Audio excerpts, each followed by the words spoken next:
제가 물어봤는데 네. 알파벳 순으로 간다 그러더라고요. 무슨 법칙에서는. 아, 그래요? 네. 그러니까 논문에서는 컨트리뷰션에 따라서 이렇게 가는데 네. 무슨 로우, 무슨 티어렘은 알파벳 순으로 간대요. BCS theory도 네, 그래서 그렇고. 보스 아인슈타인 이런 것도 네. 컨덴스, 그러니까 무슨 티어리, 티어렘 그런 네. 것들은 다 알파벳 순으로 간대요. 근데 이제 이름을, 그러니까 법칙이라는 거에 이름을 붙이기로 했다는 거는 그 기여도를 인정을 하는 거기 때문에 보통은 알파벳으로 간다고 하더라고요. 그래요? 네. 네. 그래서 자기 이제 last name이 성이 A로 시작하면 거의 모든 거에 다 앞에 그게 이제 그 중력파 이런 페이퍼들에서 이제 과학 쪽에서는 이제 큰 그룹 아니면은 이제 큰 그룹만이 할 수 있는 그런 프로젝트들이 많아요. 그래서 그렇죠. 라이고 같은 프로젝트가 이제 대표적인 건데 중력파 논문이 나왔을 때 그 논문이 이제 1000명 이렇게 넘어가는 페이퍼들이 나온단 말이죠. 저 봤어요. 저 예. CERN 페이퍼 봤는데 4천 몇 명이던데요, 저자가. 예, 그러면 그러면 힉스자 발견한 이제 거. 거기서 이제 누가 제일 중요한 사람 뭐뭐 et al 이렇게 쓰잖아요. 그거는 논문이니까 이제. 예, 논문을 쓰기 어려우니까 이제 거기서도 이제 알파벳 순으로 제일 아. 먼저 있는 사람이 들어가죠. 그래서 뭐 그런 사람들. 네, 그래서 사람들이. 영광인데요. 예, 그래서 성을 바꿔야 되지 않나 이렇게 생각해요. 에이브라햄 막 이런 사람들. 사실 제 이름은 맨 뒤로 가가지고서 만약에 그런 식으로 하면 Y. 저는 Y죠. 그러네요. 네. 저도- 커레스펀딩 어서 수준으로 저도 가거든요. S라서요. 굳이 근데 형도 박이라서. 네, 저도 뭐 별로 우리는 이렇게 뭐- 어드밴티지가 없는데 네. 그래서 혹시나 이제 과학자로서 조금 성공하려고 그러면 부모님께서 만약에 이제 성을 바꿔야 될 것 같아요. 성을 부모님께서 바꿔서 AAA 이렇게 하면은 무슨 논문을 쓰든지 간에 가장 앞으로는 아니면 AA 두 개만 해도 예. A 뭐 어쩌고저쩌고 이렇게만 해도 그래서 그 레스 네임 중에서 아봇 뭐 이런 에벗, 이름들이 에벗, ABOTT 이런 거요? 그런 에벗 들이 때문에. 유명한 것 같아요. 예. 그거는 에브라함보다 더 빠른 거네요. 아베도 있잖아요. ABB. ABB. 아베는 좀 그렇죠. 1호 아니에요? 그렇구나. 아 근데 되게 주목을 받지 못한 사람이네요. 그 사람. 누구요? 그 이름을 새로 들어갔다는 그분. 예, 르메트리요. 예, 그래갖고 잘 모르죠. 그래서 좀 전에 이제 윤 박사님하고 이제 누군지 찾아봤는데 그 특이한 게 그 논문을 쓰셨는데 나중에 그 신학원에 들어가셔가지고 콜링을 받으셨구나. 네, 나중에 그 성직자가 되셨더라고요. 그래서 인터넷에 나와 있는 사진도 보니까 이렇게 신부님 같은 그런 복장 스토리 나오는데 그런데 기독교도 아니고 그러면 천주교. 천주교인 것 가톨릭 같아요. 근데 그거 되게 힘들잖아요. 뜻한 바가 있어요. 아니 그래도 그 콜링 왜냐면 바티칸에서 직접 그 인수를 받는 시스템이라서 천주교는. 근데 그 이렇게 성직자복 같은 거 있는 다른 교단들이 있을 거예요. 네, 개신교에서도요. 예. 아무튼 근데 특이한 이력을 가지신 분인 것 같아요. 과학자였다가 나중에 성직자가 되신. 뭔가 뒷조사를 해보면 좀 재밌는 게 나올 것 같은. 그러네요. 재밌네. 이제 아까 이제 블랙홀 얘기를 하다 말았잖아요. 네. 아무 별이나 블랙홀이 되는 건 아니고 이 태양이 나중에 이제 수명을 다해서 수축하고 터져버리면은 태양은 블랙홀이 안 되잖아요. 그죠. 네네. 태양은 백색 외성이 되나요? 네, 백수의 개성이 될 겁니다. 그 다음에 그보다 더 크면은 중성자별이 되나요? 중성자별이 네. 되고요. 그 다음에 블랙홀이 되려면 태양지를 향해 뭐 한 10배 정도는 돼야겠죠? 5배? 네, 처음 제가 알기로는 메스는 4.3배 그 정도로 알고 있어요. 같은 크기에. 그러니까 중성자별이라면 한 태양의 그 사이겠죠? 2배? 예. 두세 배 정도면 중성자별. 최근에 그런 논문이 있었죠. 예, 중성자별인데 질량이 큰 거예요. 이게 왜냐면은 그 찬드라세카 리밋이란 게 있어요. 그 태양 질량의 1.4배 정도 되는 게 블랙홀이 되기 위한 어떤 최소한의 질량. 그러니까 그거 이상이 되면은 블랙홀로 될 수 있는 거예요. 근데 최근에 논문이 하나 나왔던 게 중성자별에 관측이 됐는데 태양 질량의 뭐 제가 정확히 숫자는 기억이 안 나는데 뭐 2점 몇 배 이렇게 된 거예요. 그러니까 찬드라세카 리밋이 넘는데 중성자별로 있는 거예요. 그래서 그건 조금 특이한 경우인데 이렇게 스핀 양이 좀 많거나 그래서 자전 속도가 찬드라세카 빠르거나 리밋을 그래서 넘지만은 이제 중성자별로 존재할 수 있는. 원심력 같은 게 예. 중력의 어떤 리지스턴스 같은 효과를 그렇죠. 예, 엄청 빨리 돌겠네요, 그럼. 그럼요. 그래서 중성자별은 보통 이제 펄사로 관측이 되는데 네. 그 막 태양만한 애들이 막 초당 막 몇 바퀴를 도니까 와. 몇 천 번도 돌고 막 그래요. 그래서 이제 야, 그 모멘텀 진짜 에너지로 환산하면 그러니까 되게 작아야 되는 거죠. 네. 작으니까 그거를 견딜 수가 있는 건데 정확한 숫자는 또 제가 또 기억이 안 나는데 펄사 같은 경우는 막 수천 번 막 이렇게 돌죠. 와, 초당. 무슨 엔진 크랭크축도 그러니까 아니고 미친 상황이죠. 이상한 애들이 많아요. 우연히 그러면 와서 붙을 때 뭐 끝쪽에 와서 붙었다든지 뭐 이런 식으로 해서 계속 뭐 충격 때문에 가속되고 이랬을 수도 있겠네. 아니면 근데 원래 가진 앵귤러 모멘텀을 네. 가지고 있을 수도 있고 성간물질들이 막 수축할 때 서로 이제 네. 이렇게 계속 가속 붙어가지고 네. 그게 계속 남아서 네. 그랬을 수도 있겠네요. 걔네도 젯이 나와요. 중성자별도 이렇게 음. 양쪽 극에서 젯이 나오는데 그게 보통 이렇게 그 자전하는 축하고 틀어져 있는 경우들이 있어요. 네, 그러면 이게 그 빔이 막 이렇게 네, 프리세션. 프리세션 하는 것처럼 이렇게 스윙하면서 도는데 우연히 우리가 그 시선 방향이 그 젯이 나오는 방향하고 일치를 하면은 그게 이제 우리가 멀리서 봤을 때 보였다 안 보였다 그런 거. 감마레이 버스트는 그거하고는 관계가 없는 거죠. 감마레이 버스트는 슈퍼노바 때 생기는 거죠. 잘 모르겠어요. 저한테 물어보시면. 중성자별하고 왜냐면 제가 왜 이 얘기를 하냐면은 제가 이제 뭐를 읽었었냐면은 그것도 기사에도 나왔었고 근데 관련된 논문이 나왔기 때문에 이제 기사가 나온 건데 이게 뭐냐면은 지구 해양에서 발견되는 특이한 원소가 있어요. 철 아마 60인가 그럴 거예요. 아, 동위원소 60. 네. 중성자가 한 6개 더 많네요. 그래요? 56번이거든요. 네. 그런데 이제 그것이 원래는 자연적으로 생겨나기 어렵고 주로 이제 천체에서 이제 슈퍼노바 현상 같은 데서 이제 생겨나는데 그게 반감기가 한 200만 년 된대요.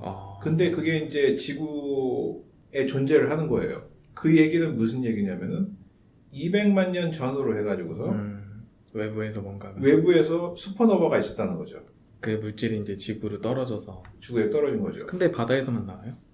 바다에서만 나오는 건지 아니면 바다에서 발견된 건지 그건 확실하게 모르겠고요. 네. 근데 그거하고 그 200만 년 전이라는 시기와 인류의 조상이 진화하기 시작한 네, 거하고 오스트랄로피테쿠스. 일체 거의 유사한 시기가 되잖아요. 그래서 인류가 생겨난 거를 그 천체 현상하고 연결시키려고 하더라고요. 그러면 그런 슈퍼노바가 있었으면은 감마선이나 X선 같은 것들이 지구에 쏟아졌을 가능성이 큰데 가까이에 있었으니까 그러면은 이제 돌연변이가 네. 생명체에 쏘여지면 돌연변이가 생기면서 뭔가 급격한 뮤테이션이 일어나서 진화가 일어날 수 있다. 영장류가 출현한 것도 어떻게 보면은 그렇죠. 원숭이가 아니면 그런 애들이 이제 좀 천분현상하고 받아가지고 연결시키는 그런 얘기가 있었어요. 기사도 나왔어요. 패스가 너무 많네요. 근데 그 사이에 뭐 대부분의 상상일 텐데 그렇죠. 그래도 과학 그럴듯하죠. 자체가 네. 제가 근데 말씀 나오니까 생각났는데 제 지인들도 저도 다 과학하는 사람들 많을 거 아니에요. 아무래도 이제 제가 이쪽이니까. 그래서 다들 이제 어릴 때 학부 다니면은 스티븐 호킹 박사님 책 막 읽으면서 자란 애들도 꽤 많고 다큐멘터리 좋아하는 사람들도 많고 이렇게 나눠보면은 이러네? 그런 얘기가 많은 거예요. 제가 무슨 얘기를 하면은 그런데 제가 그랬거든요. 과학은 원래가 끼워 맞추는 학문이야 이렇게 얘기를 했거든요. 아무리 허황된 일이라고 하더라도 그게 수학적인 이론으로 정립되고 그리고 법칙이 실험적인 방법으로 되게 엄밀한 조건 하에서 객관적으로 검증할 수 있을 방식으로 검증이 되면 그냥 아무리 허황된 얘기 하더라도 그게 인정을 받는 거라고. 과학은 원래 끼워 맞춘 학문이야 이렇게 하니까 그런 생각을 안 해봤다고 하는 친구들이 되게 많더라고요. 대신 반복적으로 그게 관측이 되든지 그러니까요.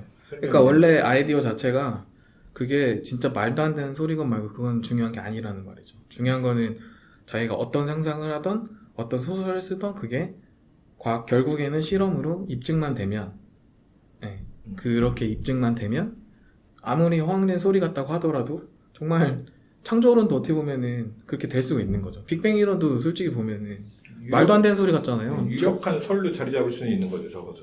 그렇죠.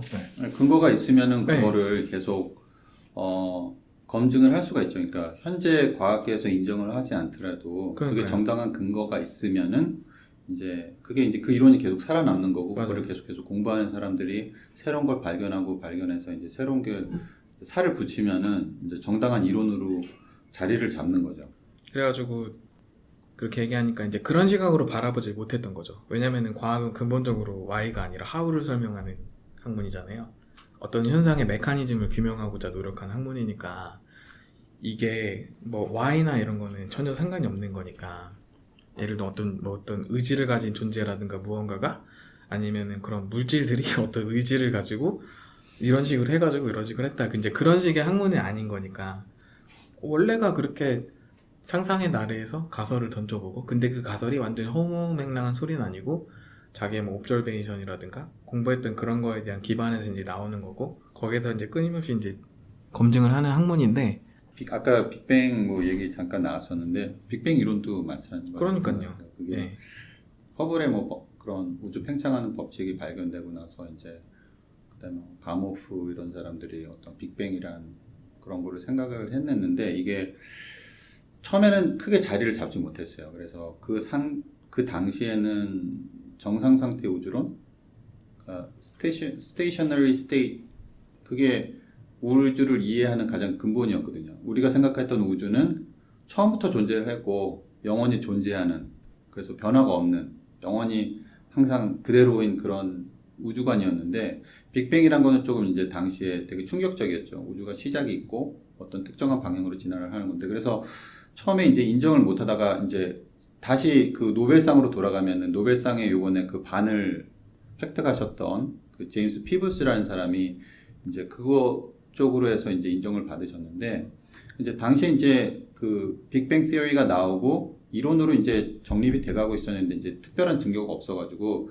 거의 이제 사람들이 이제 포기하는 단계였는데 근데 그때 혜성같이 이 사람이 이제 예측을 했어요. 네. 이렇게 만약에 빅뱅 이론이 맞고 그러면은 우리가 관측할 수 있는 증거가 있어야 되는데 그게 우주 배경 복사라는 걸 이제 예측을 했는데 때마침 이제 그게 터졌죠. 펜지아스하고 윌슨이 그 벨 연구소에서 연구하던 사람이 어떤 안테나로 실험을 하다가 어떤 이제 자기 안테나에 계속 어떤 특정한 노이즈가 들어오는 거를 이제 발견을 하고 이게 뭔가 잘못한 줄 알고 이제 고쳐도 보고 안테나 그 당시 안테나는 이렇게 재밌게 생겼어요. 이렇게 무슨 콘처럼 생겼는데 네. 그거는 이제 보통 비둘기가 들어가서 집을 지으면 이제 그런 현상이 일어난다고 그래서 뭐 닦아보고 그랬는데 노이즈가 안 없어지는 거예요. 어떤 특정 그 프리퀀시에서 그래서 이제 이거를 이렇게도 돌려보고 저렇게도 돌려봤더니 이게 모든 방향에서 오는 거예요. 그러니까 네. 우주에서 모든 방향에서 오는 시그널이라는 걸 발견을 했죠. 그래서 그게 빅뱅 이론에서 이제 예측되던 온도하고 대충 맞았어요. 그러니까 3도 K 정도. 네. 그래갖고 우주가 만약에 어떤 뜨거운 볼로 시작을 해서 이게 나중에 이렇게 식어서 현재 우주까지 왔으면 이 정도 온도가 될 것이다라고 예측을 했는데 결국 맞았어요. 그래서 이제 그 다음부터 이제 코스모로지가 이제 다시 살아난 거죠. 빅뱅 시어리가 다시 살아나고 그래서 요번에 이분이 노벨상을 타신 이제 이것도 이제 이분이 거기서 이제 그 빅뱅 시어리에서 이제 그 우주 배경 복사가 예측된다라는 거 이런 일들을 하셨다고 이제 제가 찾아보니까 나와 있더라고요. 그래서 이 우주 배경 복사라는 게 천문학에서 되게 가장 진짜 중요한 툴로 자리 잘 잡았어요. 그 이후에. 그러니까 펜지아스 윌슨 그 사람도 노벨상을 받았고 그 다음에 굉장히 오래전 얘기죠. 70년대 되게- 되지 않았어요? 예 오래전 굉장히 오래전 일이죠. 60년대 막 이런 거예요. 60년대. 그 다음에 그래서 이제 이거에 본격적으로 관측을 한 게 이제 코비 위성이죠. COBE라는 코비 위성을 네. 지구 밖의 궤도에 쏴가지고서 네. 직접 그 우주 배경 복사를 관측을 했어요. 그래가지고 해봤더니 진짜 맞더라. 그래가지고 이거 이제 하셨던 분이 존 매더라고 지금 나사에 계신 분인데 그 사람도 나중에 노벨상을 탔죠. 위성으로 우주 배경 복사 관측한 거 가지고서 두 번 탔죠.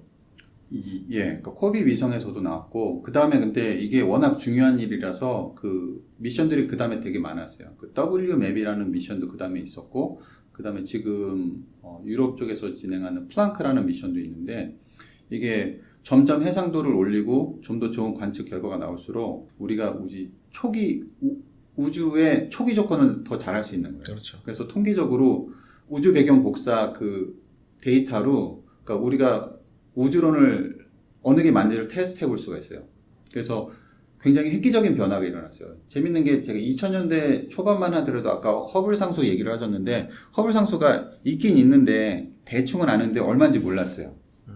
이게 50인지 100인지 이렇게 몰랐어요. 그래갖고 근데 50하고 100이면은 2배 차이 나잖아요. 그러면은 기본적으로 우주의 나이가 막 2배가 차이 나는 거예요. 어떤 사람은 뭐 100억 년이라고 말하는 사람도 네. 있었고 어떤 사람은 200억 년이라고 말하고 그래서 되게 재밌는 게 그렇고 그게 2000년대 초반의 상황이었는데 그 우주 배경 복사 데이터가 WMAP 같은 경우로 직접 우리가 알고 있는 우주론을 테스트하면서 거의 논란이 종식됐어요. 거의 얼마야 그래서? 70 언저리예요. 그럼 그래서 130, 73 정도로 이제 140, 150억 년 정도. 예. 그러면은 그거를 통해 가지고서 우주의 나이도 대충 그래서 그 당시에 이제 137억 년 정도가 이제 나왔죠. 플러스 마이너스 얼마 나왔는데 이제 근데 이제 그게 데이터가 플랑크 같은 게 이제 또 나오면서 조금씩 숫자가 변해요. 근데 그래서 요즘에는 138억 년 이렇게 네. 얘기를 하는데 거의 수렴하는 느낌이에요. 예. 그럼. 그래서 굉장히 그 우주 배경 복사는 그 우주론 우리가 우주를 이해하는 데 있어서 되게 중요한 툴이에요. 통계적으로 이 조건에서 우주가 시작됐고 얘네들의 그 초기 조건에서 현재 우주가 어떻게 만들어지는지 우주론을 테스트할 수 있는 가장 기본적인 툴이에요. 되게 중요한 툴이에요. 제가 말이 너무 길어졌습니다. 아니요, 괜찮아요. 그런 얘기를 많이 네. 저는 근데 저는 정보가 많이 그래가지고 전달이 되죠. 그게 어떻게 보면 솔직히 좀 깜짝 놀랐거든요. 다들 그렇게 생각할 수 하고 있는 줄 알았는데 어느 거를요? 과학? 과학은 과학. 끼워 맞춘 학문이라고. 원래 네. 퍼즐을 맞춰가는 거잖아요. 우주론, 빅뱅 이론도 사실 이런저런 퍼즐이 조금씩 맞춰지니까 그러니까요. 이렇게 네. 되는 거죠. 뭐. 그러니까요. 제가 말하는 끼워 맞춘 학문은 그냥 상상력의 나래에 대한 제한이 없는 그런 느낌도 사실 있거든요. 사실은 학자들이 공부를 하다 보면은 자기가 배운 거에 좀 함몰되는 그런 거가 많잖아요. 사고도 이제 그쪽에서만 막 진행하게 되는. 이제 깊이 파고 들어갈수록 더 이제 좁아지고 막 이러니까.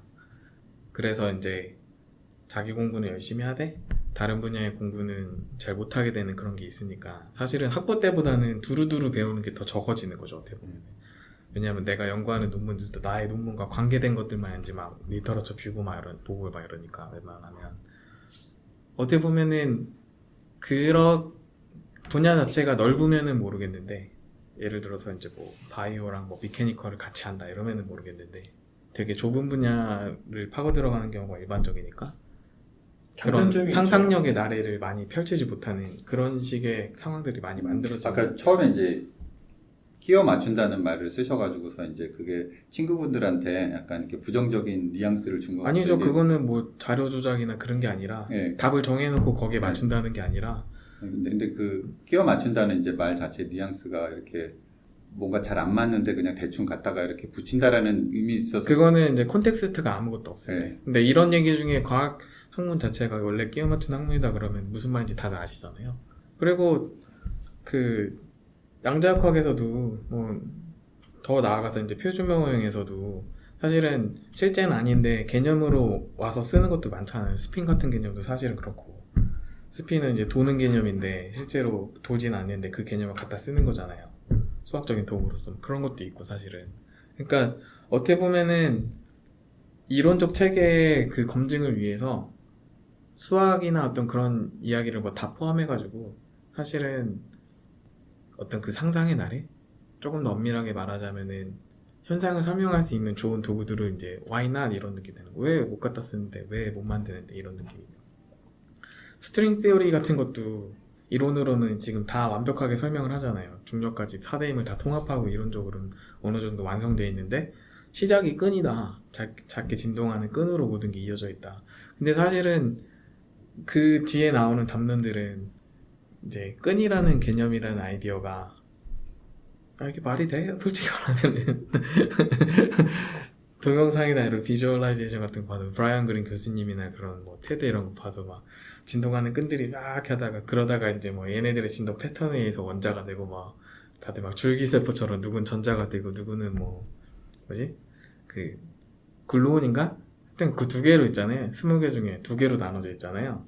그러니까 그런 것들이 어떻게 보면은 상상의 나래에서 이렇게 한번 상상을 해보고 끼워 맞추다가 안 되면은 뭐 어쩔 수 없이 뭐 다른 걸 찾거나 그냥 폐기하고 이러는 거고 그러는 게 되게 중요한 거예요. 그리고 코스몰로지나 이런 천체 물리학 같은 경우에는 실질적으로 이제 수행할 수 있는 게 일단은 기본적으로 거시와 미시를 모두 다뤄야 되는 측면도 있고 사실상 관측밖에 방법이 없잖아요. 저쪽 같은 뭐 일반 물리나 이런 쪽에서는 뭐 실험이라도 실험실에서 만들어서 해본다고 하지만 저는 개인적으로 깜짝 놀랐었어요. 다들 이렇게 비슷하게 생각하고 있는 줄 알았는데 막 이런 식으로. 사실 그래서 좀 안타깝긴 했어요. 뭐 안타까울 것까지. 아니 제가 그런 게 안타까운 게 아니라 그 깊게 공부할수록 다른 분야에 대한 시각이 조금 뭐랄까 부족해지는 그런 그 장단점이 있는 거예요. 깊게 공부하는 사람이면 그만큼 그 분야에 대해서 더 엄밀하게 아는 거고, 그 다음에 폭넓게 공부하는 사람들은 엄밀하게 공부하기가 어려울 가능성이 크죠. 대신 이제 어떤 통찰력 그런 게 키워질 수도 있는 거고. 네, 근데 실제로 이제 뭐 공부를 하다 보면은 한 분야를 깊게 파는데도 사실 시간이 많이 걸리잖아요. 그렇죠. 못 파죠. 그거 파다가 이제 끝나는데 여력이 있으신 분들은 이제 이것도 파고 저것도 파고 그래서 그러니까요. 여기 유사성이 있다 그래서 비교 검증하고 이렇게 통합하고 이런 과정들이 있죠. 과학이라는 게 결국에는 어떤 하나의 큰 이렇게 체계니까 내가 지금 맞다고 주장하는 게 전체 큰 시스템에 들어가서도 잘 맞아야 되는 걸로 테스트는 해야 되는데 거기 이렇게 주변에 있는 것들하고는 테스트를 보통 하는데 전체 큰 그림하고 테스트하는 것들은 이제 보통 안 하죠. 그래서 대가들이 이제 그런 걸 해줘야 돼요. 근데 대가쯤 되는 사람들이 이제 노벨상을 타는 거고, 뭐 대가가 아니더라도 노벨상 탄 경우가 있긴 하겠지만. 근데 노벨상은 이렇게 어떤 중요한 발견 이런 거에 주는 거 아닌가요? 어떤 인식을 바꿀 수 있는 획기적인 발견에 대해서 주는 것 같은데. 노벨상은 느낌이 뭐냐면 이제 받아야 될 사람이 받는. 아니 이런 거 있잖아요. 거의 이렇게 메사이어 같은 그런 느낌.